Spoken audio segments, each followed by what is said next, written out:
معركة أنوال هي إحدى أهم المعارك الفاصلة في تاريخ المقاومة المغربية ضد الاستعمار الإسباني، ووقعت في 22 من يوليو 1921 ميلادية في منطقة أنوال بشمال شرق المغرب.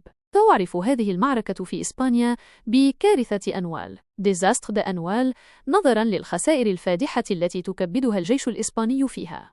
خلفية وأسباب المعركة: الوجود الاستعماري الإسباني. في مطلع القرن العشرين قامت القوى الاستعمارية بتقسيم مناطق النفوذ في إفريقيا، واستهدفت إسبانيا شمال المغرب وجنوبه بعد مؤتمر الجزيرة الخضراء عام 1906. المقاومة الريفية: واجه التغلغل الإسباني في منطقة الريف الشرقي مقاومة شرسة من قبل القبائل الأمازيغية التي كانت ترغب في الحفاظ على استقلالها. طموحات الجنرال سيلفستر: كان الجنرال الإسباني مانويل سيلفستر يهدف إلى فرض السيطرة الكاملة على المنطقة، وتقدم بقواته نحو أنوال معتقداً أنه سيحقق انتصاراً سريعاً. قيادة محمد بن عبد الكريم الخطابي: برز محمد بن عبد الكريم الخطابي كقائد للمقاومة الريفية، وقام بتنظيم القبائل وتدريبها على حرب العصابات، مستفيداً من طبيعة المنطقة الجبلية الوعرة. أحداث المعركة: بدأت المعركة بهجوم مباغت ومركز من قبل قوات محمد بن عبد الكريم الخطابي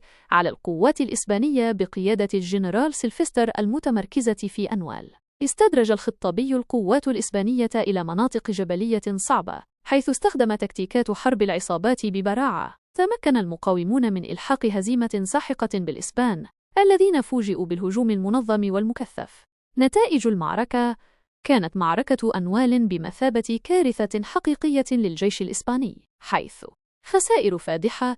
تشير التقديرات إلى أن الجيش الإسباني فقد ما بين 15,000 إلى 19,000 جندي بين قتيل وجريح، بما في ذلك الجنرال سيلفستر نفسه. تدمير المواقع الإسبانية: بعد المعركة تقدم الريفيون شرقاً وقاموا بتدمير أكثر من 130 موقعاً إسبانياً، مما أدى إلى فقدان إسبانيا لجميع الأراضي التي احتلتها في المنطقة منذ عام 1909. تداعيات سياسية في إسبانيا: أدت الهزيمة إلى صدمة كبيرة في إسبانيا، مما أثر على المشهد السياسي الداخلي. استقالت الحكومة الإسبانية في أغسطس 1921، وحدث انقسام واهتزاز حكومي. وكانت هذه الهزيمة أحد العوامل التي أدت إلى الانقلاب العسكري عام 1923 في إسبانيا. إلهام للحركات التحررية: أصبحت معركة أنوال رمزاً للمقاومة والشجاعة في تاريخ المغرب، وألهمت العديد من حركات التحرر في العالم، حيث أظهرت فعالية حرب العصابات ضد القوات الاستعمارية المدججة بالسلاح.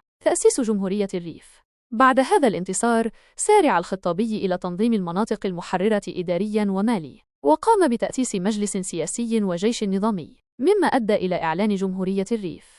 بشكل عام،